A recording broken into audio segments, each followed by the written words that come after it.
আসসালামু আলাইকুম প্রিয় দর্শক, সবাইকে এসএস রূপ গার্ডেনের পক্ষ থেকে আন্তরিক শুভেচ্ছা এবং অভিনন্দন। বন্ধুরা, দেখতে পাচ্ছেন এখানে ডাঁটা শাক লাগিয়ে দেওয়া হয়েছে এবং পাশাপাশি এখানটিতে আছে বরবটি গাছ।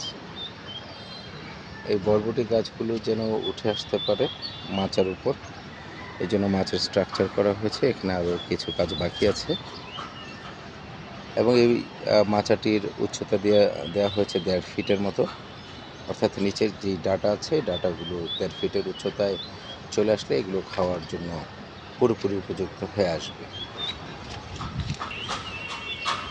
তো বন্ধুরা, আপনারা দেখতে পাচ্ছেন একটি ফ্রিজের মধ্যে ভাঙা ফ্রিজ,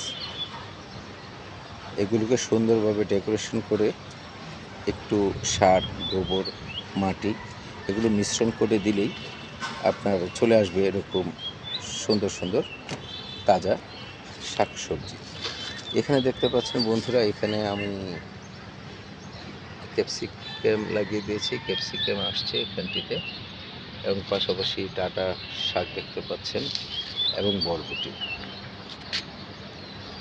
এবং বন্ধুরা, এখানে প্রতিটি ফ্রিজে আপনারা মোটামুটি একই ধরনের দৃশ্য দেখতে পাচ্ছেন। কত সবুজ প্রাণবন্ত শাক।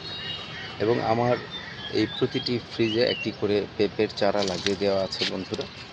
এই পেঁপের চারাগুলো বড় হতে হতে আশা করি এখানে যে শাকগুলো আছে এগুলো খাওয়া শেষ হয়ে যাবে এবং পরবর্তীতে আরও নতুন কিছু বীজ ছিটিয়ে দেওয়া যাবে। এবং এখানটিতে আপনারা বন্ধুরা দেখতে পাচ্ছেন টমেটো।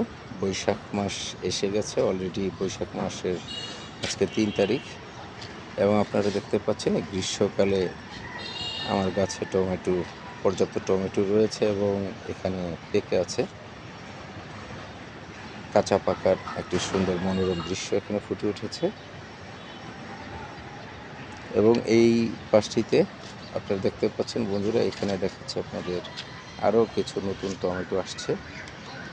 আপনারা অলরেডি দেখতে পাচ্ছেন রোদের কি প্রখরতা, এই প্রখরতার মধ্যেও টমেটো গাছে টমেটো আসছে। এই পাশটিতে নতুন নতুন আপনারা দেখতে পাচ্ছেন, এদিকটাতে এসছে এবং এই পাশে বেশ অনেকগুলো পাকা টমেটো আছে এবং এই পাশেও কিছু গাছ আছে যা উঠে আসছে। তো বন্ধুরা, এরকম টমেটো, পাকা টমেটো থাকলে গ্রীষ্মকালে বোঝাই যাচ্ছে মোটামুটি সারা বছর টমেটো ছাদ বাগান থেকে সংগ্রহ করা সম্ভব। তার কিছুটা দৃশ্য আমি আপনাকে কিছুক্ষণ পরে আপনাদেরকে দেখাবো। এই পাশটিতেও দেখতে পাচ্ছেন বন্ধুরা, একই পদ্ধতিতে আমি এখানে ডাঁটা শাক লাগিয়েছি এবং ওপরে মাচা করে দিয়েছি যেন বরবটি আসতে পারে। বরবটির চারাগুলো দেখতে পাচ্ছেন আপনারা।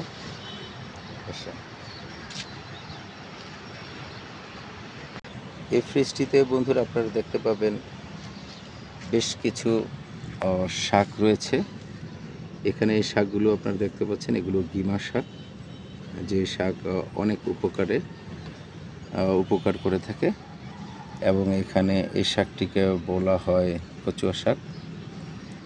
এবং এখানে আপনারা দেখতে পাচ্ছেন এখানে বন্ধুরা একটি পেঁপে চারা লাগানো আছে। বন্ধুরা, এই পাশটিতে আপনারা দেখতে পাচ্ছেন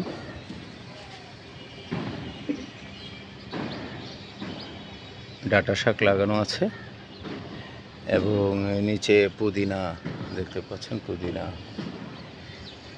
হয়ে আছে, অনেক পুদিনা হয়ে আছে। এবং এই পাশটিতে বন্ধুরা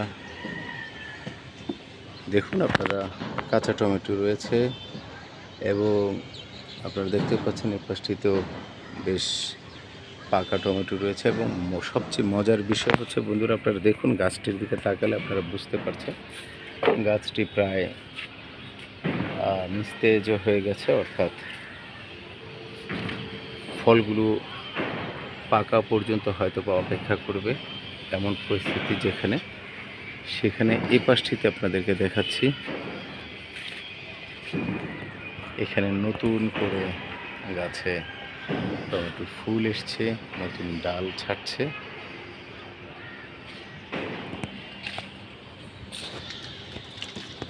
এবং এই পাশটি তো দেখতে পাচ্ছেন ফুল আসছে নতুন, দেখুন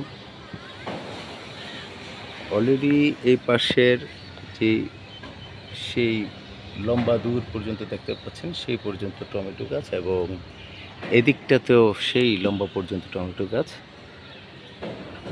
এগুলো থেকে প্রায় 2 থেকে 3 মণ টমেটো সংগ্রহ করা হয়েছে এবং আবার নতুন করে দেওয়ার জন্য এরা।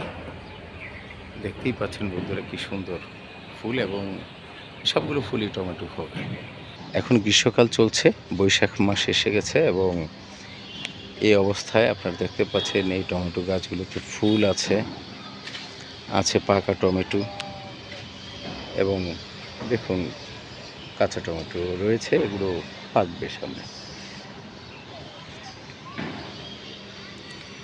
এ পাশটিতে রয়েছে বন্ধুরা লাউ গাছ মাচাতে উঠে আসছে, এবং এই পাশটি বন্ধুরা এখানে পাতাকপি ছিল, পাতাকপিগুলো সংগ্রহ করা হয়েছে, কিছু ডাটা আছে, এবং নিচে আমি এই এতটুকু জায়গা জুড়ে আমি ধনিয়া পাতা ছিটিয়ে দেব, কারণ ছাদ বাগানে লাল শাক ডাটা শাক করাটা অত্যন্ত রিস্কি। পাখি বিন্দুমাত্র সুযোগ দেয় না, সুযোগ পেলে তারা সমস্ত পাতাগুলো খেয়ে ফেলে। এই পাশটিতে দেখতে পাচ্ছেন বন্ধুরা আপনারা বেশ অনেক পরিমাণ লাল শাক হয়ে আছে, এগুলো আশা করি 10-12 দিনের মধ্যে খাওয়ার উপযোগী হয়ে যাবে। এবং এখানে আছে বন্ধুরা পাট শাক, পেঁপে গাছের চারা এখানে লাগিয়ে দেওয়া হয়েছে, এখান থেকে করলার চারা ওঠানো হচ্ছে, এবং এখানেও করলার চারা রয়েছে আপনারা দেখতে পাচ্ছেন। পাশাপাশি বন্ধুরা রয়েছে এখানে একটি পেঁপে গাছ, এবং এখানে যে পেঁপে গাছটি দেখতে পাচ্ছেন সেই পেঁপে গাছটিতে পেঁপে খাওয়া হয়েছে, এবং নতুন করে আরও কিছু পেঁপে আসছে আপনারা দেখতে পাচ্ছেন বন্ধুরা। এখানে আমার পক্ষ থেকে অনুরোধ থাকবে খালি রেখে দেবেন না, ভাঙাড়ি দোকানে বলুন, যেখানে বলুন ভাঙা পাত্র বা যাই কিছু আছে, কিছু মাটি গোবর মিশিয়ে কিছু বীজ ছিটিয়ে দিন, দেখবেন অল্প কিছু দিনের মধ্যে আপনার বাগানে চলে আসবে অনেক ধরনের শাকসবজি। অন্ততপক্ষে বন্ধুরা এখানে যেই খাওয়া টমেটোটি দেখতে পাচ্ছেন, এটি দেখলে আপনারা বুঝতে পারেন এটি পাখি খেয়েছে, এবং পাখি খাওয়ার কারণে আপনার অজান্তেই একটি ভালো কাজ হয়ে গেছে এই গাছ লাগানোর কারণে। দেখতে পাচ্ছেন কি চমৎকার টমেটো পেকে আছে, থোকায় টমেটো পেকে আছে, এবং সবচেয়ে মজার বিষয় হচ্ছে এই গ্রীষ্মকালে ছাদ বাগান থেকে সংগ্রহ করা যাচ্ছে। তো এই প্রত্যাশায় বন্ধুরা আজকের মতো এখানেই, ভালো থাকবেন, সুস্থ থাকবেন।